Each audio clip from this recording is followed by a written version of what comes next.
నమస్తే. బీఆర్కే భక్తి ఛానల్ కి స్వాగతం. నేను పద్మ. ఈ రోజు మనతో పాటు స్టూడియోలో ఉన్నారు శ్రీ విద్య జ్ఞానపీఠ వ్యవస్థాపకులు, శ్రీ విద్య ఉపాసకులు, గురు గారు. ఆయన అడిగి ఎలాంటి మనలో ఉన్న సందేహాలను కూడా నివృత్తి చేసుకునే ప్రయత్నం చేద్దాం. నమస్కారం గురుగారు. నమస్కారం అమ్మా. గురుగారు, మహాశివరాత్రికి సంబంధించి ఆ రోజు ఎలాంటి నియమాలు పాటిస్తే మంచిది? ఎస్పెషల్ మనుషులు ఎలా ఉండాలి? ఎందుకంటే మహాశివరాత్రి పేరు చెప్పి హడావుడి చేసేవాడు కొంతమంది, జస్ట్ పూజని మేము చేస్తున్నామని గొప్పలు చెప్పుకునేవాడు కొంతమంది, భక్తితో చేసేవాడు మరికొంతమంది. అసలు అలా కాకుండా ఎలా ఉండాలి మనుషులు? మన దైవపరంగా చెప్తే ఉన్న దేవుళ్ళలో కల్లా సింప్లెస్ట్ దేవుడు ఎవడంటే శివుడే అంటారు. అవునా కదా? చాలా చిన్న విషయానికి తృప్తి. అసలు భగవత్ తత్వమే అటువంటిది. కానీ పురాణ పరంగా చూస్తే అతి చిన్న విషయానికి బోళాశంకరుడు అని పేరు పెట్టుకుని దానికి తృప్తి పడేవాడు శివుడు. అంచేత శివరాత్రి అనే పేరుతో మనం ఎలా ఉండాలి అన్నది కేవలము శివరాత్రి నాడు మాత్రమే ఉండాలని కాదు. అసలు 24 గంటలు 365 రోజులు అలా ఉండాలి. దాన్ని శివజ్ఞానము అంటారు. అంటే ఏమిటి? ద్రష్టగా ఉండాలి. నేను ఎక్కువ ఆలోచించకూడదు. ఆలోచించడం నీ పని కాదు, అనుభవించడమే నీ పని. ఆలోచన ఎప్పుడూ అయిపోయింది. ఇది తత్వం చెప్తుంది. ఆ రకంగా ఆలోచిస్తే నేను కేవలం విట్నెస్గా ఉండాల్సినటువంటి ఆ జీవితంలో జన్మానికో శివరాత్రి అయినా సరే, అంటే ఆ రోజైనా సరే నేను ఎలా ఉండాలో ఆ రోజంతా అలాగే ఉండాలి అన్నది కరెక్ట్. శివరాత్రి పూజ రాత్రే చేస్తారు. వీళ్ళు ఏం చేస్తారు, కొంతమంది రాత్రంతా మేలుకోవాలని చెప్పి పొద్దున్న లేట్గా లేచిన వాళ్ళు మహానుభావులు కూడా ఉన్నారు. యూత్లో కొంతమంది ఉంటారు, కవర్ చేసేస్తూ ఉంటారు. ఏ రోజైనా సరే నేను సూర్యోదయానికి ముందరే నిద్ర లేవాలి. రాత్రే చేయాలి కదా, పొగలు నేను చెయ్యక్కర్లేదు అనుకుంటా శివరాత్రి నాడు. మరి నువ్వు రాత్రి ఎంత చేస్తావు? ఈ మాత్రం పోర్షనే ఉంది రాత్రిలో. ఆ రోజులో ఇంత పోర్షన్ నేను ఖాళీగా పెట్టుకుని ఇది మాత్రమే చేయడం ఎంతవరకు సమంజసం? ఆ రోజంతా శివనామస్మరణతో గడపాలంట. సింప్లెస్ట్ ఏంటంటే నమఃశివాయ మంత్రం, పంచాక్షరి మంత్రం. అది కూడా గొప్పతనం ఏమిటంటే నమః శివ అంటే నేను కనబడి ఈ యొక్క జీవి కాదు, ఈ జీవత్వం బ్రహ్మత్వం, జీవ బ్రహ్మైక సాధనం అని చెప్పవుతుంది. జీవుడు ఏం చేస్తాడు? ఏదైనా జరిగిందంటే మన మామూలు మానవులకు ఉన్న లోపం ఏంటంటే నాకు ఏది జరిగినా ఇంకోడి మీద పెట్టేయడం. ఆవిడ శకునం వచ్చింది అందువల్లే నా పని అవ్వలేదు, నా రాహు బాగోలేదు అందువల్లే నా పని. వీడు ఎలా బిహేవ్ చేస్తున్నాడు వీడికి అనవసరం. వాడి మీద గ్రహాల మీద వాడు చూసేయడం లేదు, దాని మీద తోసేసి తృప్తి పడిపోతూ ఉంటాడు. అవునా కదా? అంచేత అటువంటి జీవుడు బ్రహ్మ కింద మారాలి అంటే ఏది జరిగినా నేను చేసుకున్నదే నాకు జరుగుతూ ఉంది. మీరు నన్ను కేకలేస్తారు కొన్ని తిట్టేశారు అనుకోండి, అప్పుడు నేనేమనుకోవాలట? బ్రహ్మ సాధనలో నేను ఎప్పుడో ఎవరినో తిట్టాను, అందువల్ల ఆ కర్మని అందిస్తుంది మహాతల్లి అనుకుని నమస్కారం పెట్టుకోవాలి. చాలా థ్యాంక్స్ చెప్పాలి. కర్మ విముక్తిని చేస్తున్నందుకు మీకు దండం పెట్టాలంటుంది శాస్త్రం. తిట్టివాడికి అదే, తిట్టివాడికి దండం పెట్టమంటుంది. ఇలా జీవించాల్సిందే శివజ్ఞానం. అంచేత పొద్దున్నే లేచి నమఃశివాయ అని మొదలుకోవాలి. నేను జీవుణ్ణి కాదు, శివరూపంలో ఉన్న బ్రహ్మని, అంటే ద్రష్టగా ఉండాలి. ఈ రోజంతా నిర్ణయం తీసుకోవాలి. ఈ రోజంతా నేను ఎవరి మీద అరవను. ఈ పూజలు అభిషేకాలు తర్వాత అది ప్రతి ఛానల్లోనూ చెప్పింది నేను. ఈ పక్కన పెట్టండి, తర్వాత చేసుకుందాం. ముందు ఈ రోజంతా నేను ఎవరి మీద అరవను నిర్ణయం తీసుకోండి. ఎందుకంటే నేను శివుడు కదా. ఈ రోజంతా నామస్మరణతో గడుపుతాను, ఇతర చింతనలు ఏవి నాకు ఉండదు. ఈ రోజంతా జాగరణ చేస్తాను. అంటే మాటికి చిటికి టీలు తాగేసి కళ్ళల్లో నీళ్ళు ఇలా కలుపుకుని, మా చిన్నప్పుడు ఒక టికెట్కి 3 సినిమాలు ఉండేవి. ఇప్పుడు మానేశారు అనుకోండి. అది తీసి కొంతమంది మహానుభావులు పేకాడుతూ ఉంటారు రమ్మి. ఇది నిద్రపోకూడదంతే. ఈ భావంతో ఉండడం కన్నా కూడా ఈ రోజంతా నేను జాగరూకత అంటే రమణ మహర్షి చెప్పినట్టు కోహం కోహం కోహం, నేనెవరిని, ఎందుకు వచ్చాను, నేను చేస్తున్న పనులు కరెక్టా, నేను ధర్మ మార్గంలో నడుస్తున్నానా అని పొగలంతా యోచించు. ఆడేం పూజ లేదు కదా నీకు, నామస్మరణ చెప్పు, యోచిస్తే అప్పుడేమవుతుంది? ఈ టాక్సిక్ ఎలిమెంట్స్ అంతా పోయి ఒక పరిపూర్ణ స్వరూపం, అది శివుణ్ణి పూజించడానికి అర్హత వస్తుంది. ఇదంతా కలుషితమైన వాడితో నువ్వు ఎంత పూజ చేస్తే ఏం లాభం? అంచేత ఆ ప్రిపేర్డ్, అందుకే మా నవావరణ పూజ అని ఉంది. నవావరణ పూజ శ్రీచక్ర పూజలో ఉత్కృష్టమైన పూజ చివరిలో నేర్పుతాం. అదొక 4:30 గంటలు ఉంటుంది. దాంట్లో మొదటి 4 గంటలు ప్రిపరేషన్‌కే. నేను ఫస్ట్ టైమ్ ఏలూరులో పూజ చేసినప్పుడు అది చేసి, "ఇప్పుడు మొదలెద్దాం" అన్నాను. వాళ్ళ ఫేసులు చూడాలి. ఇంతసేపు చేసిందే ఇప్పటి వరకు జరిగిందేంటి? ఇప్పుడు జరగబోయేది. ఇంతసేపు చేసింది ఏమిటి మహానుభావ ప్రిపరేషన్. అంటే ఇంకా ఇంత పూజ ఉందని భయపడకండి. ఇంకో అరగంటే అదే మెయిన్ పూజ అన్న. అంచేత శివరాత్రి నాడు నేను పూజ చేయాలంటే మార్నింగ్ అంతా నువ్వు ప్రిపేర్ చేసుకో. ప్రదోష సమయంలో మొదలుపెట్టు. సాయం సమయం అది అసుర సంధ్య వేళ అంటారు. అసుర సంధ్య అంటే రాక్షసులు సంచరించే వేళ. ఈ రోజుల్లో రాక్షసులు మనమే రాక్షసులం, మనమే దేవతలం, మనమే మనుషులు అన్నీ మనమే. అంటే అంటే వేరే వాళ్ళకి అవకాశం ఇవ్వట్లేదు అన్నీ మనమే. One man show.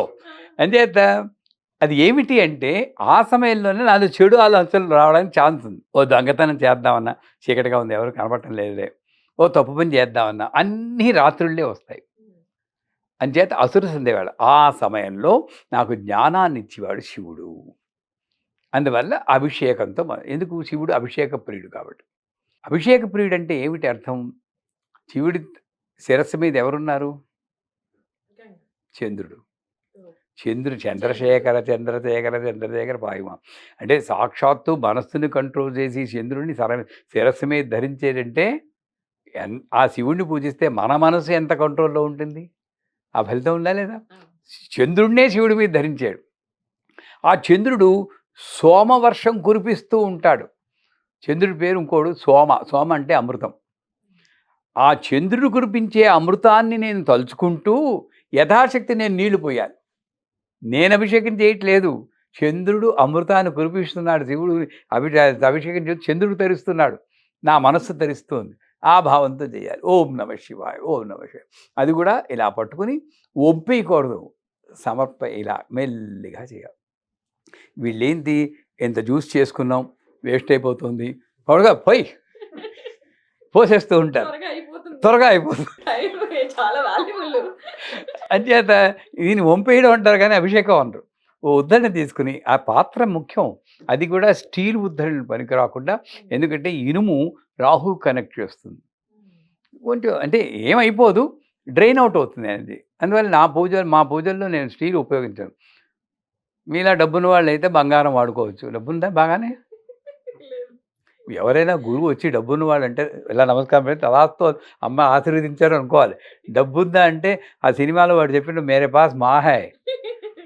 అవునా కదా? డబ్బున్న వాళ్ళేనా మీరు? మీ భాగ్య ఫలితంగా నెక్స్ట్ టైం అలాగే వస్తామేమో. అంచేత ఆ డబ్బున్న వాళ్ళైతే బంగారంతో కానీ, వెండితో కానీ, రాగితో కానీ, కంచుతో కానీ ఏదో ఒక మెటల్ స్పూను, ప్లాస్టిక్ స్పూనే పర్లేదు.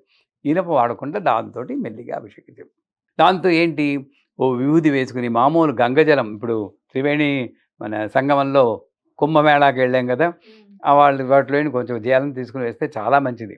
ఎవరి దగ్గర ఉంటే తీసుకుని ఓ చుక్క నీళ్ళలో కలుపుకొని ఆ నీళ్ళతోటి చేయాలి. లేదా ఇంకొంచెం విభూది వేసుకోవచ్చు. సింపుల్. ఎక్కువ కంగారు పడిపోకండి. మీరు ఇందాక చెప్పారు కదా, హడావిడి పడిపోకూడదు. వాళ్ళు చేసుకునే వాళ్ళు చేసుకోండి. మనం సింపుల్గా మన ఇంట్లో వాళ్ళకి ఇబ్బంది కలగకుండా ఉండాలి అంటే విభూది వేసుకు చేసుకోవచ్చు, గంధం వేసి చేసుకోవచ్చు, రుద్రాక్ష ఒకటి తీసి దాంట్లో వేసుకోవచ్చు. అన్నీ నీళ్ళే, రుద్రాక్ష జలం అంటారు. బిల్వపత్రం ఒకటి సంపాదించి దాంట్లో వేసుకోవచ్చు. బిల్వపత్రంతో నీళ్ళతో పూజ చేస్తే 3 కాలాలందు నేను స్థిరంగా ఉండే శక్తి నాకు వస్తుంది. త్రిదళం. విభూది వేసి చేస్తే నాకు చివరిలో అంత్యదశ ఏంటో నాకు గుర్తొస్తూ పెద్దానికి ఎంత తాపత్రయపడిపోకుండా స్థిరంగా ఉండే శక్తి వస్తుంది. అలాగే గంధం వేస్తే నా చుట్టూరా ఉన్న స్నేహితులు, బంధువులు అందరూ నన్ను సన్మార్గంలో నడిపించే వాళ్ళు. ఎంత మీనింగ్ ఉంది దాంట్లో, ఉట్టినే కాదు. ఇది కాకుండా నేనేం చేయొచ్చు, పంచామృతాలతో చేయొచ్చు. పాలు, పెరుగు, నెయ్యి, తేనె, పంచదార, కొబ్బరి నీళ్ళు. ఒక్కొక్క దానికి ఒక ఫలితం ఉంది. చాలాసార్లు చెప్పాను. మన దీంట్లోనే ఒక పాలు ఏం చేస్తుంది, పెరుగు చేస్తుంది, మన వాళ్ళు చూసుకోవచ్చు దాన్ని కాల్స్తే. ఆ పంచామృతాలతో ధారగా శివుడి మీద పడుతూ నా శివుడు ఈ అభిషేకం చేయడం వల్ల నా జీవితంలో సస్యశ్యామనం అభివృద్ధి చెందుగాక, సర్వతోముఖ అభివృద్ధి చెందుగాక అని చెప్పి భావిస్తూ నా పిల్లలు నా సంతానం అన్నీ శివుడు రక్షిస్తూ ఉంటాడని పెరుగు పోస్తూ నా భార్య మీద నా భర్త మీద నాకు ప్రేమ అభివృద్ధి చెందుగాక అని తేనె పోస్తూ నాలోని అహంకారం నశించుగాక అని నెయ్యి పోస్తూ ఒకదానికి మంత్రం అక్కర్లేదమ్మా. మీకు నాకు మంత్రాలు అన్ని మంత్రాలు ఎక్కడ విని ఏదో కింద మీద పెట్టి 4 మంత్రాలు నేర్చుకున్నాను కానీ అన్ని మంత్రాలు నాకు రావు కదా. మీకు అసలు ఏమీ రావు అనుకుంటారు. అవునా కదా. మీరేం చేస్తారు అప్పుడు భావనతోనే నేను చేసేస్తారు అభిషేకం చేసేసి తర్వాత పళ్ళరసాలు ఇందాక మనకిచ్చారు ఆరెంజ్ జ్యూస్ ఇచ్చారు కదా తాగడానికి. అలాంటి ఆరెంజ్ జ్యూస్ మనం చేత్తో తెచ్చుకోవాలి, కొనేయకూడదు. ఈ ఏంటంటే ఎక్కువ రోజులు ఉండడానికి ఏదో వేస్తారు కదా, యాడ్ చేస్తే ప్రిజర్వేటివ్స్ యాడ్ చేస్తారు కదా, అలాంటివి కాకుండా నేనే స్వహస్తాలతో ఓం నమ శివ ఓం నమ శివ అని ఆరెంజ్ జ్యూస్ పిండి ఆ ఆరెంజ్ జ్యూస్ తోటి అభిషేకం చేయాలి. ద్రాక్షరసం, చెరుకు రసం చాలా మంచిది అంటారు, ద్రాక్షరసం మంచిది. ఏదో ఒక రసంతో వీలున్నంత వరకు చెయ్యాలి. నాకు ఇంకా ఓపిక ఉంది. ఏకాదశ రుద్రాభిషేకం అని 11 సార్లు రుద్రం నమకం జమకం చదువుకుంటూ చేసేవాడు కొంతమంది. మహన్యాసపూర్వకంగా శివుణ్ణి మన మీద శరీరం మీద ఆవాహన చేసుకుని మహన్యాసపూర్వక ఏకాదశ రుద్రాభిషేకం. ఇవన్నీ నాకు రావు అనుకుంటే యూట్యూబ్లో బ్రహ్మాండమైన ఆడియోస్ ఉన్నాయి. హరి అచ్యుతరామ శాస్త్రి గారు, సామవేదం వారు, తర్వాత చెల్లకెర బ్రదర్స్ అని బెంగళూరులో వాడు. ఇవి శాస్త్ర ప్రకారంగా ఉంటాయి, స్వరం సరిగ్గా ఉంటుంది. అవి పెట్టుకోవడం, మన పనంతా పోయడమే. ఇలా మెల్లిగా పోస్తూ ఉండాలి. ఇది చేసాక శివలింగాన్ని శుభ్రంగా తుడిచి గంధం రాసి, ఎందుకంటే శివుడు ఎనర్జీ ఎక్కువ, దాన్ని తట్టుకునే శక్తి మనకు ఉండదు. దాన్ని చల్లార్చడం కోసం గంధం రాస్తాం. ఒక కుంకుమ బొట్టు పెట్టి కాస్త బిలవపత్రాలు వేసి చిత్ శక్తి అష్టోత్తరం అని ఉంది. శివుడి యొక్క అష్టోత్తరాల్లో కల్లా గొప్పది. ఎందుకంటే అది మిగతా అష్టోత్తరాలని కైలాసం అని మనకు తెలియని వాటి గురించి వర్ణిస్తే, ఇది మనం ప్రాపంచికంలో చూసి వాటిని గురించి అర్థిస్తుంది. స్పర్శగ్రహణ కారణాయ నమః ఓం నమ శివాయ, స్పర్శరూపాయ నమః ఓం నమ శివాయ, త్వక్రూపాయ నమః చర్మం, రూపగ్రహణ కారణం ఓం నమ శివాయ అని, చక్షుస్వరూపాను అని చక్షు అంటే నాలో ఉన్న అంగాలన్నిట్లోనూ శివుడు ఉన్నాడు అని నాకు దగ్గరగా అర్థమయ్యే రీతిలో ఉన్నదే చిత్శక్తి. ధనుర్వేద స్వరూపాయన, ఆయుర్వేద స్వరూపాయన, అర్థశాస్త్ర స్వరూపాయన, ఎకనామిక్స్ కూడా శివుడే అంటుంది. సర్వభాషా స్వరూపాయన, అన్ని భాషలు ఆయనే అంటుంది. అంచేత ఎక్స్పాన్షన్కి చాలా స్కోప్ ఇచ్చింది. ఆ నామం చదువుతూ మనకి వీనంత వరకు బిలవపత్రాలతో కానీ, తెల్ల పుష్పాలతో కానీ, నందివర్ధన నాగమల్లి పుష్పాలతో అర్జించి పొలగం అని మనం అన్నం పెసరపప్పు వండుతారా? వంటలు వచ్చా మీకు? బాగా వచ్చా? ఒకవేళ బాగా వండలేకపోతే సారీ చెప్పేసైనా వండుకోవాలి తప్పనిసరిగా. అర్థమైందా? అన్నం పెసరపప్పు వేసి కాస్త బెల్లం ముక్క వేసి దాన్ని నైవేద్యం పెట్టాలి శివుడికి. నైవేద్యం పెట్టి చివరిగా ఆరతి. అక్కడ ఓపిక ఉన్నవాళ్ళు ఏకహారతి, నేత్రహారతి, నక్షత్రహారతి, కుంభహారతి అని రకరకాల హారతులు ఉన్నాయి. అవన్నీ ఇచ్చుకోవచ్చు. లేదంటే పంచహారతి 5 దీపాలు వెలిగించి ఇవ్వడం ఆనందంగా చేసుకొని ఆ రోజంతా కూడా శివ జాగరణ చేయమంటాం. అందుకే తెలివితేటలుగా మనం ఏం చేయాలంటే, రాత్రి మొదటే ఇవన్నీ చేయడానికి కొంచెం అయిపోతుంది, లింగోద్భవ కాలం వరకు జాగరణ ఉన్నా సరిపోతుంది అంటుంది. మనకి పూర్తిగా అందరూ ఉండలేం కదా, అలసిపోయి ఉంటాం. మీ ఛానల్లో అలసిపోయి ఉంటారు. శివరాత్రి నాడే ప్రోగ్రామ్స్ ఉన్నాయి, ఇంటికి వెళ్తే నిద్ర వస్తుంది. ఏం జాగరణ చేస్తారు తల్లి మీరు? అంచేత యథాశక్తి అన్నప్పుడు నేను లింగోద్భవ కాలంలో, ఆ లింగోద్భవం ఎందుకు అంత ఇది అంటే, అహంకారమని మహదహంకారంగా మార్చేటువంటి క్షణమే లింగోద్భవం. లింగము అంటే ఐడెంటిటీ. నేను పురుషుణ్ణి, నేను ఫలానా, నేను మేనేజరు, నేను గురువు, ఇది ఒక ఐడెంటిటీ. ఈ ఐడెంటిటీని అహంకారం అంటారు. అందుకే లింగోద్భవకారం పురాణాల్లో ఏం చేస్తారు, బ్రహ్మ విష్ణు కొట్టుకున్నారు, నేను గొప్ప అంటే నేను గొప్ప అని. అసలు దేవుడు కొట్టుకునే వాళ్ళు దేవుడు ఎందుకు ఏం చెప్పండి? ఎవరిని ఆలోచించారు కదా, వాళ్ళు యాక్ట్ చేస్తున్నారు మనకి. ఎవరే బాబు అహంకారం, దేవుడు కూడా వదలరా, ఇంత పవర్ఫుల్, నువ్వు జాగ్రత్తగా ఉండు సుమా అని నాకు చెప్తున్నారు. నిజానికి వాళ్ళకి లేదు యాక్షను. మనం ఎన్టీ రామారావు గారి సినిమాలో కృష్ణుడి కింద యాక్ట్ చేస్తున్నట్టు అలా చేస్తున్నారు మనకి భక్తి పెంచడం కోసం. అంచేత వాళ్ళు కొట్టుకున్నారట, అస్త్రాలు తీశారు, ఒకళ్ళ మీద ఒకళ్ళు వేసుకోవడానికి సిద్ధపడిపోయారు. ఆ సమయంలో వాళ్ళు బ్రహ్మ విష్ణువు అస్త్రాలు వేస్తే ప్రపంచం ఉంటుందండి? అంటే ఏంటి, అహంకారం ఎంత రూపం లేదే, అసలు జగత్ ఏమైపోతుందో కూడా వాళ్ళకి లక్ష్యం లేదు. అంత గొప్పది అహంకారం, మనకు ఉన్న అహంకారం. సంసారం ఏమైపోతుందో వాడికి పర్వాలేదు, భార్యతో భర్తతో దెబ్బలాడుతుంటారు, పిల్లలు ఏమైపోతుందో వాళ్ళకి అనవసరం. జీవితం ఏమవుతుందో అనవసరం, ఇది అహంకారం అని చెప్పి ఇదే ఆ బ్రహ్మ విష్ణు ఫైట్. అప్పుడు శివుడు వస్తాడంటాడు, అగ్నిగోళంలా వస్తాడు శాంతింపజేయ. అగ్నిగోళం అప్పుడు కూడా తగ్గలేదు వీళ్ళకి. అంత అగ్నిగోళం చూసిన ఈ విష్ణుమూర్తి కూర్మావతారం జరిగి అడుగు కొనుక్కోవడానికి వెళ్ళిపోతారట. అంతరూపం నుంచి బ్రహ్మ ఏమో పైకి ఆది కనుక్కోవడానికి వెళ్ళిపోతారు.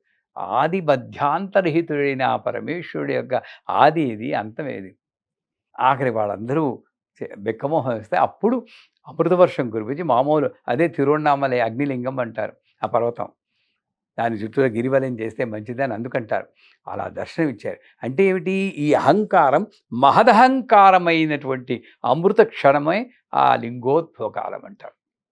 అంటే ఏంటి, ప్రపంచంలో ప్రతి స్వరూపంలో నేను భగవంతుని చూస్తే అది మహదహంకారం. అటువంటి క్షణం వరకు నేను జాగరణ నామస్మరణతో చేసి చివరిగా మనం ఓపుకుంటే పొద్దున్న దాకా చేయొచ్చు. ఇంకా ఓపికన్న వాళ్ళు శివపార్వతుల కళ్యాణం కూడా చేయిస్తారు మర్నాడు. చేసి యథాశక్తి ఈ శివరాత్రిని పూర్తి చేసి శివపురాణం పారాయణం చేస్తారు. ఇంకా గొప్పది ఏమిటంటే, నిద్ర ఆపుకోవాలంటే ఏ శివాలయానికి వెళ్ళి ఆ లైన్లో వాలంటీర్గా మీరు కొంచెం ఏర్పడి ఇలా ఓం నమ శివాయ, ఓం నమ శివాయ, తప్పకుండా ఓం నమ శివాయ, నిద్ర రాదు, మంత్రం చనిపోతుంది, పని సేవ చేసిన భాగ్యం. ఇది తెలివితేటలుగా మనం చేయగలిగితే పూర్తి ఫలితాన్ని శివరాత్రి నాడు పొందొచ్చు. మంచి వివరణ గురువు గారు. చాలా మంది ఎక్కడ నిద్రపోతాం అని కూడా భయపడే వాళ్ళకి మంచి ఇది ఒక సొల్యూషన్. వాళ్ళకి ఇది ఒక ఐడియా కూడా వచ్చి ఉండకపోవచ్చు చాలా మందికి కూడా. ఈ ఐడియా చాలా బాగుంది అనుకుంటారు. అండ్ ఆ రోజు ఎలా చేయాలనేది కూడా చాలా మంచి వివరణ ఇచ్చారు. ధన్యవాదాలు. ధన్యవాదాలు.